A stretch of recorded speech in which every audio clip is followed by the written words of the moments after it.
প্রত্যেককে স্বাগত জানাই। আমরা মডেল কোশ্চেন ফর মাধ্যমিক 2021 নিয়ে আলোচনা করছিলাম। ফার্স্ট পার্ট আমরা এমসিকিউগুলো নিয়ে আলোচনা করেছি। আজকে সেকেন্ড পার্ট আমি আলোচনা করব শূন্যস্থান পূরণ। এটা একটা গুরুত্বপূর্ণ অংশ এবং এগুলো short question, very short answer type কোশ্চেনের অংশ। এখানে 6টি প্রশ্ন দেওয়া থাকবে, তোমাদের 5টি প্রশ্ন করতে হবে। আগেও তাই থাকতো, 6টি প্রশ্ন দেওয়া থাকতো, 5টি করতে হতো। কিন্তু এবারে প্রশ্নপত্রে একটু পরিবর্তন হয়েছে। ত্রিকোণমিতি থেকে একটা কোশ্চেন থাকতো, সেটা থাকবে না, এবং সেই জায়গা থেকে ত্রিকোণমিতি এবং স্ট্যাটিস্টিক্স থেকে একটি করে 2টি কোশ্চেন আসতো। সেই জায়গায় 2টো প্রশ্ন বাড়তি হবে। 2টো প্রশ্ন থাকবে, একটি অ্যালজেব্রা থেকে আর একটি হচ্ছে জিওমেট্রি থেকে। চলো আমরা আবার শুরু করি। তাহলে নতুন ধাঁচে কী ধরনের প্রশ্ন হতে পারে সেই ধরনের একটি মডেল কোশ্চেন আমি তৈরি করেছি, এবং তার সেকেন্ড অংশ হিসাবে আজকে আমরা শূন্যস্থান পূরণ করছি। প্রথম কোশ্চেন কি আছে দেখি। পি টাকা 6 মাস অন্তর দেও বার্ষিক 12% চক্রবৃদ্ধি হার সুদে n বছরের সমূল চক্রবৃদ্ধি ড্যাশ টাকা, P into 1 plus R by dash whole to the power 2n টাকা। দেখো 6 মাস অন্তর যদি দেওয়া হয় তাহলে পর্ব কত হবে? পর্ব হবে 2, কারণ বছরে 2বার দেওয়া হচ্ছে, তাহলে পর্ব 2 হলো। তাহলে আমরা জানি, দেখো একটা সূত্র আছে যে যদি পি টাকার r% চক্রবৃদ্ধি সুদের হারে যদি n বছরের সমূল n পর্বটা হয় n, তাহলে কি হয়? ভাগ হয়ে যায়। দেখো তাহলে পর্বটা দিয়ে 2 ভাগ, তাহলে r বাই 2 হয়ে যাবে বাই 100 হোল টু দি পাওয়ার হবে 2n। কিন্তু এখানে আর নেই, এখানে আর এর পরিবর্তে কত আছে? বার্ষিক 2r%, তাহলে এখানে 2r হয়ে যাবে, আর এর পরিবর্তে 2r হয়ে গেল। তাহলে আলটিমেটলি এটা 1 থাকবে। P into 1 plus R by 2 by 100 whole to the power 2n হয়, এখানে আর এর পরিবর্তে 2r আছে, তাহলে সমূল চক্রবৃদ্ধিটা কত হয়ে গেল? পি ইন্টু 1 প্লাস এই 2 ক্যান্সেল হয়ে গেল, তাহলে আমার হয়ে গেল আর by 100 whole to the power 2n। তাহলে সমূল চক্রবৃদ্ধি হয়ে গেল। আবার আমি বলছি, সূত্রটা দেখবে আছে P into 1 plus R by 100 whole to the power n। এটা হচ্ছে মেন সূত্র। যখন পর্বটা হচ্ছে 6 মাস বছরে একবার দেওয়া হচ্ছে সূত্রে, কিন্তু যেহেতু বছরে 2বার দেওয়া হচ্ছে, 6 মাস অন্তর দেওয়া, তাহলে আমরা আর বাই 2 করতে হয়। এখানে আর এর পরিবর্তে 2r আছে, তাহলে 1 plus 2r by 2 by 100 whole to the power 2n, তাহলে এটা হলো। তাহলে এখানে আমার অ্যাকচুয়ালি হয়ে গেল এটা শূন্যস্থানটাই হয়ে গেল আমার 100। এটা হলো প্রথম অ্যান্সার। এটা নেক্সট কোশ্চেন কি বলা হয়েছে? এর 50% সমান বি এর 20% সমান সি এর 25% হলে H to B to C সমান। দেখো এটাকে আবার, তাহলে এটা অনেকভাবে করা যায়। আমি সব থেকে শর্টেস্ট ওয়েটা দেখাচ্ছি। কি বলা হয়েছে? এর 50%, এর 50% সমান হচ্ছে বি এর 20% সমান সি এর 25%, এটা বলা আছে। তো দেখো এখান থেকে আমি বলতে পারি এর 50% মানে কত? এ ইন্টু 50/100 সমান বি ইন্টু সি এর 20/100 সমান সি এর 25/100। এটা সমান আমি কে ধরে নিই। দেখো এখান থেকে আমি কাটাকাটি একটা করে ফেলবো। সেটা হচ্ছে এখানে 50 2 হয়ে গেল, 20 5 100 হয়ে গেল, 25 4 100। তাহলে এখান থেকে আমি কী পাচ্ছি? a বাই 2 সমান বি বাই 5 সমান সি বাই 4 ইকুয়াল টু কে। তাহলে এখান থেকে কত পাচ্ছি? এ সমান হচ্ছে 2k, বি সমান 5k আর সি সমান হচ্ছে 4k। তাহলে H to B to C কত হয়ে যাবে? অতএব H to B to C সমান হয়ে গেল, দেখো 2:5:4। তাহলে এখানে আমার যেটা আছে শূন্যস্থান, এখানে হয়ে যাবে 4 2:5:4। এটা আমার অ্যান্সার হয়ে গেল। আবার বলছি আমি, এই এমসিকিউ টাইপ বা শূন্যস্থান পূরণ বা সত্য মিথ্যা, অর্থাৎ 1 নম্বরের যে প্রশ্নগুলো আছে সেখানে ফুল মার্কস, শুধু উত্তর ঠিক থাকলেই ফুল মার্কস পাবে। কীভাবে করছো সেটা দেখার দরকার নেই, নিজেকে বোঝার জন্য আমাকে কোষে দেখতে হবে।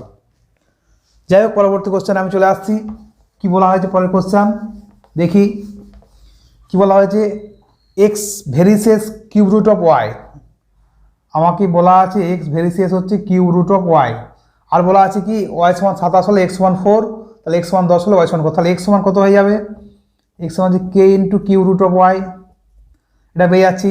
দেখো শর্ত যে দেওয়া আছে এখানে আমি বসিয়ে দিচ্ছি। তাহলে 27, এক্স সমান 4 হলে ওয়াই সমান 27, তাহলে 4 ইকুয়াল টু হয়ে যাচ্ছে কে ইন্টু কিউব রুট অফ 27, তাহলে হচ্ছে 3k। এটা 3 হয়ে যাবে, তাহলে 3k ইকুয়াল টু 4, তাহলে কে সমান হয়ে গেল 4/3। কে এর মান 4/3 পেয়ে গেলাম। তাহলে এক্স সমান পেয়ে গেলাম আমি কত? 4/3 কিউব রুট অফ ওয়াই।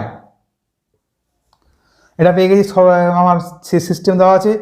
এবার আমাকে বসাতে হবে, কি বের করতে বলেছে যে এক্স সমান 10 হলে ওয়াই সমান কত, তাহলে এক্সের মান এখানে 10 বসিয়ে দেবো, তাহলে ওয়াইটা আমার বের করতে হবে কিউ রুট অফ ওয়াই। এখান থেকে কাটাকাটি করে দিচ্ছি, দেখো আমি কাটাকাটি করলে কত আসছে একবার দেখে নিই। কাটাকাটি করেই 4, তাহলে এখানে 2 দুগুণে 4, 2 5 10, তাহলে এখানে হয়ে গেল or Q root of Y সমান চলে এলো আমার 5 3 15, 15 2, তাহলে ওয়াই সমান চলে আসবে কত, এটা কিউব করে দেবো, ঘন করে দেবো, 15 15 225কে 15 দিয়ে গুণ করতে হবে আর এটাকে ভাগ করতে হবে। আবার আমি একবার দেখে নিচ্ছি যে এক্স সমান কিউ রুট অফ ওয়াই, তাহলে এক্স সমান k into cube root of y. আমাকে দেখো শর্তে বলে দেওয়া আছে যে এক্স সমান ওয়াই সমান 27 যখন এক্স সমান 4, তাহলে ওয়াই সমান এক্স সমান 4 বসালাম, ওয়াই সমান 27, 3 3 9 9 3 27, তাহলে এখানে হয়ে গেল 3 into k 3k equal to 4, that is K equal to, sorry এখানে একটু ঠিক আছে 3k equal to 4, that is K equal to 4 3, ঠিক আছে। এবার এখানে বসিয়ে দিলাম, বসিয়ে দেওয়ার পরে আমাকে এখানে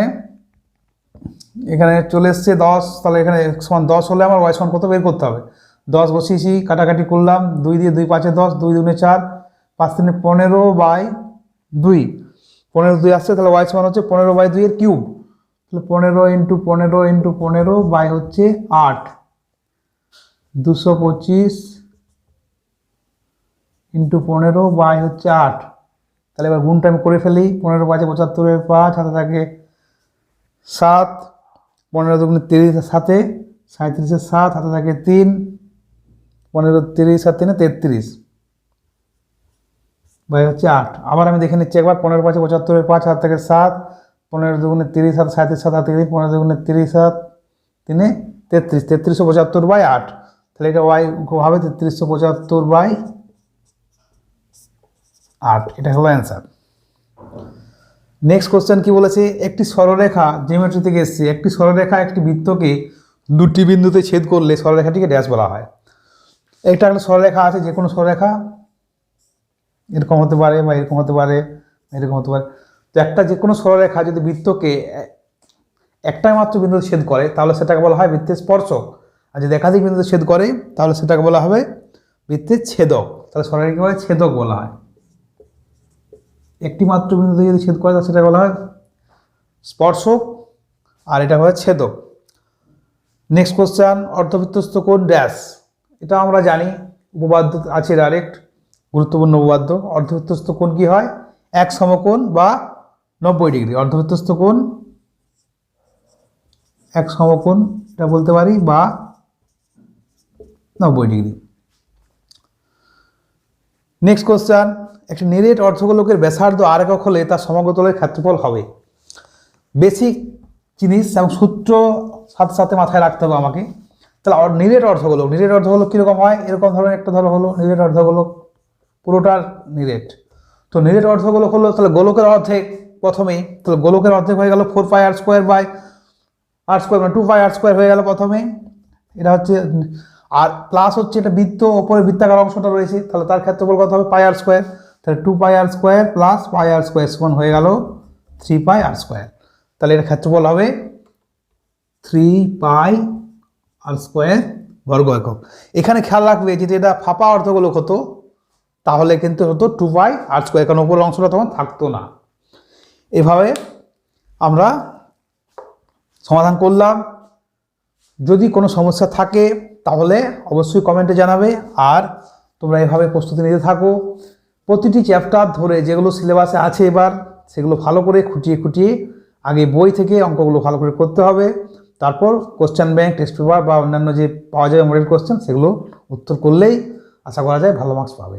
এর পরবর্তী ভিডিওটিতে আমরা আলোচনা করব সত্য মিথ্যা নিয়ে, এবং পরে শর্ট কোশ্চেনগুলো নিয়ে আবার আলোচনা করব, যেগুলো সংক্ষিপ্ত উত্তরধর্মী কোশ্চেন বা 2 নম্বরের কোশ্চেন সেগুলো আলোচনা করা হবে পরবর্তী ভিডিওতে। প্রত্যেকে ভালো থাকো এবং পড়াশোনা করে যাও। ধন্যবাদ।